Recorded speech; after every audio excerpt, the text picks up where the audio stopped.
ইনবক্সে মেসেজ আসবে কিন্তু সিন হবে না, রিপ্লাই পাবে না, পরে থাকবে ওইভাবেই। কেউ কেউ হয়তো অপেক্ষায় থাকবে, এই বুঝে আসলো অনলাইনে। আবার কেউ কেউ হয়তো টেরও পাবে না, কেউ একজন নেই, কেউ একজন হারিয়ে গেছে।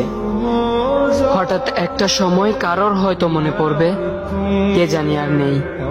কষ্ট করে নামটা সার্চ করবে, পুরনো ভিডিওগুলো দেখবে আর ভাববে হুট করে কোথায় চলে গেল।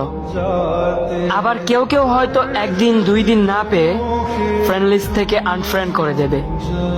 যখন আমি থাকবো না তখন আমার স্মৃতি কারোর মনে পড়বে, হয়তো পড়বে আবার হয়তো পড়বে না।